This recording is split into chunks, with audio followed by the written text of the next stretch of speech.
Germany's traffic light coalition, comprising the SPD, the Greens and the FDP, has been more like a malfunctioning traffic signal. All lights flashing, causing confusion, and everyone wondering who's supposed to move. Instead of steering Germany toward prosperity, they managed to crash the economy into a recession. It's as if they were driving without a GPS, ignoring all the warning signs, and ended up in a ditch. The coalition partners bickered like a dysfunctional family on a road trip, arguing over everything from budget allocation to environmental policies. The FDP wanted to speed ahead with tax cuts, the Greens insisted on hitting the brakes for better climate measures, and the SPD was caught in the middle, stuck trying to read the map. If political scandals were potholes, this coalition drove straight into every single one. From questionable financial decisions to personal misconduct, there was a new controversy almost every week, shaking public confidence. The coalition was supposed to govern for 4 years, but barely made it to 3 before calling for early elections. It's like a band cancelling their tour halfway through because the members couldn't agree on the setlist.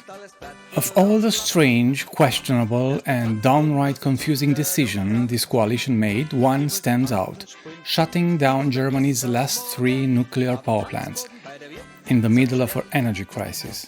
Let's get this straight. Germany was already struggling with high energy prices after cutting off cheap Russian gas, and instead of keeping a stable CO2-free energy source running, the government pulled the plug on nuclear power. Meanwhile, France just launched its biggest nuclear plant ever, and most of the world is either going back to coal or investing in nuclear. But Germany? Nah, let's make things even harder for industries and citizens. This isn't just bad planning, it's like deliberately driving into a traffic jam. Energy security should be about long-term strategy, not flipping policies every 10-15 years based on political trends. If nuclear was bad, why did they keep it for so long? And why it's good for our neighbors? If it was good, why are we shutting it down now when we need it most? At this point you have to wonder, are they solving the crisis or making it worse on purpose? Despite the economic downturn, rising unemployment, factory closures and the general chaos shaking Germany, despite polls showing all 3 parties in free fall, what do their members decide? Run with the exact same leaders. Because nothing screams "we've learned from our mistakes" quite like handling the same people, the same steering wheel, and expecting a different destination. Once a titan of German politics, the SPD is now the political equivalent of a blockbuster sequel that bombed at the box office. Let's meet the cast. In 2022, Defense Minister Christine Lambrecht thought a military helicopter was the perfect ride for a family outing. She took her 21-year-old son on the Bundeswehr chopper to northern Germany, supposedly for official business, but conveniently timed with a personal trip. The whole thing blew up when her spoiled rich kid posted selfies from the cockpit on Instagram. From a military helicopter, surrounded by actual generals, seasoned officers who graduated from military academies and were busy preparing Germany's army for a potential war with Russia. The public was furious, especially since Russia's invasion of Ukraine had already begun. Germany had a war at its borders, yet the children of top officials were taking joyrides in Bundeswehr helicopters. The backlash was swift, and by January next year, Lambrecht was out. Nancy Faeser, Germany's Federal Ministry of the Interior, has ambitions stretching beyond Berlin.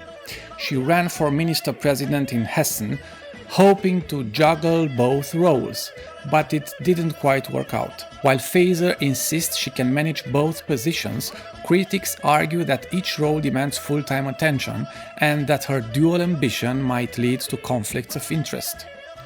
To put this into perspective, one job is at the federal level, like being the US Secretary of Homeland Security in Washington, and the other is at a state level, like the governor of Texas. The two offices are nearly 600 kilometers apart, Berlin to Wiesbaden, and the responsibilities couldn't be more different. One oversees national security, migration and policing for all Germany, while the other manages local education, economy and administration for just one region. It's either superhuman multitasking or pure political greed. Looking at these cases, it's clear that some politicians have lost sight of their real job, putting their own ambitions ahead of public service. The socialists seem to have forgotten that their main role is to care for German workers, fight to reduce the income gap, and push for better paid jobs and support for those in need. So let's get this straight. SPD won 25.7% in 2021. Now they're sitting at around 16%, perhaps even 15%. Why? Well, maybe because under their watch the German economy shrank, businesses started packing their bags, and people are struggling more than ever. And what's their grand solution? Run with the same leader. Yes, Olaf Scholz, the man under whose leadership SPD lost millions of voters, is still their best bet. His performance is his business card, and somehow they think that's a good thing. I'm not surprised by the ambitions of these political figures. They would occupy not 2 but 10 simultaneous, highly paid and respected jobs. I'm not surprised that Faeser wanted a job in Berlin and another in Wiesbaden, nor that Scholz thinks well of himself. But I'm astonished by the support they receive inside the party. It's like nothing happened, no responsibility. Just look at France. The Socialist Party went from winning the presidency in 2012 to barely scraping 1.75% of the vote in 2022. In just a decade, they collapsed into irrelevance. And if the German SPD isn't careful, they might be next. In conclusion, the SPD's current strategy appears to be, if it ain't broke, don't fix it. And if it's broke, well, just pretend it's not.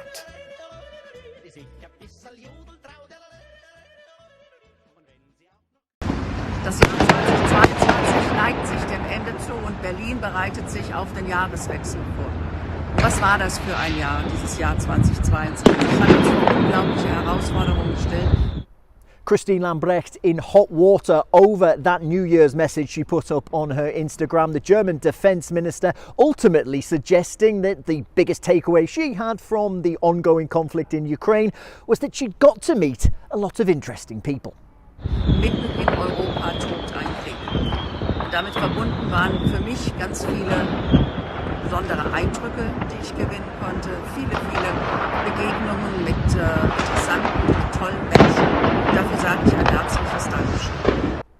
The Defence Ministry here in Berlin have distanced themselves from this particular video, saying it had nothing to do with them, that Christine Lambrecht did this on her own in a personal capacity. The opposition here in Germany, though, are saying she has to go. She either has to quit or be fired for this. It isn't the first scandal that she's been involved in. She was under a lot of criticism for having given her son a ride in a military helicopter. Then there was another scandal where essentially she didn't order bullets for the guns for the German military, and then there's been issues where hardware hasn't been bought, hardware hasn't worked, and a whole load of other things that haven't gone to plan. Not so long ago, Olaf Scholz, the German Chancellor, said he had a world-class defence minister on his hands in Christine Lambrecht. We'll be looking to see if he still thinks the same way now.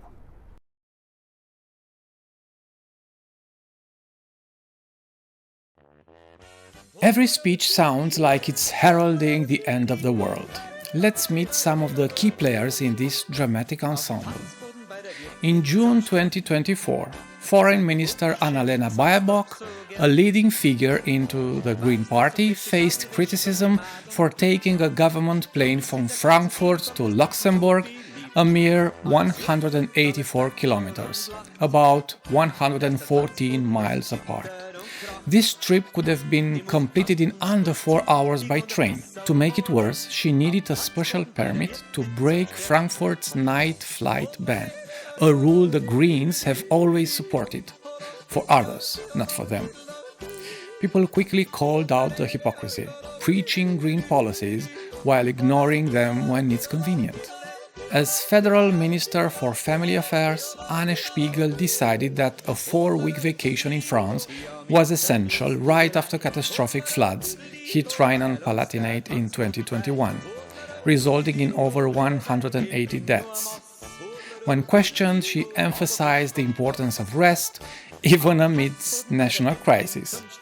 Facing mounting criticism, she eventually stepped down in April 2022. These instances highlight a troubling pattern.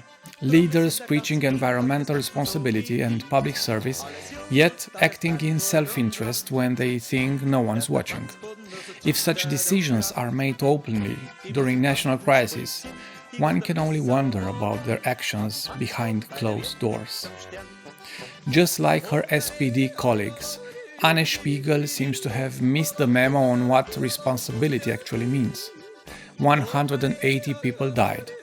The country needed leadership, and she packed her bags for a well-deserved vacation.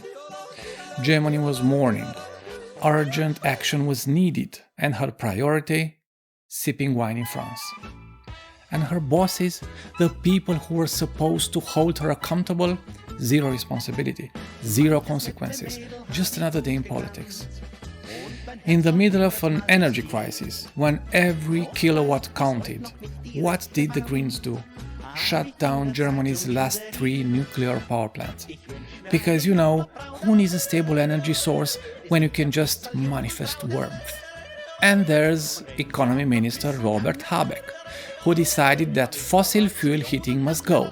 Instead, he pushed heat pumps, because what better way to save the planet than forcing people to spend a fortune on a system that barely heats their homes? Habeck often paints a rosy picture, suggesting that these measures will lead to economic growth and a green industrial boom. However, recent economic indicators tell a different story. The German government recently slashed its 2025 growth forecast to just 0.3%. It's as if Habeck is selling dreams of a prosperous green future, while the present reality shows an economy struggling under the weight of rapid policy shifts and insufficient infrastructure. This is the legacy of the Green government, making sure energy is expensive, heating is weak, and the economy is in free fall. Despite wrecking the economy, the Greens are still riding with Habeck, completely ignoring failing businesses and mass layoffs. They've crashed from 20.5% in 2019 to 12% today, losing nearly half of their voters. Any normal party would stop and ask, where did we go wrong? But not the Greens. Instead, they are hitting the gas and heading straight for the cliff, like nothing happened. Augenblicklich wär ich glücklich, wenn ich sie nur hätt, weil man schön dich küsst und gründlich jodelt im Duett. For the FDP, we'll keep it brief, much like their current poll numbers. The boss, Christian Lindner, has been at the helm, steering the coalition into turbulent waters by consistently opposing his partners.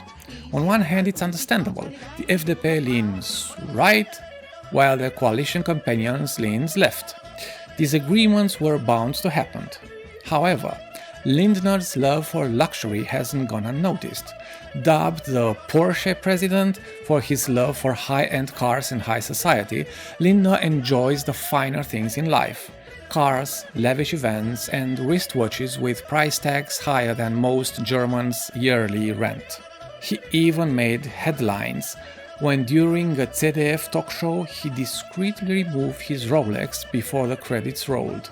Maybe it was an attempt to look more relatable, or maybe he thought hiding expensive things would work for voters. Spoiler, it won't. Now the FDP is polling at around 4%, dangerously close to missing the 5% threshold to stay in the Bundestag.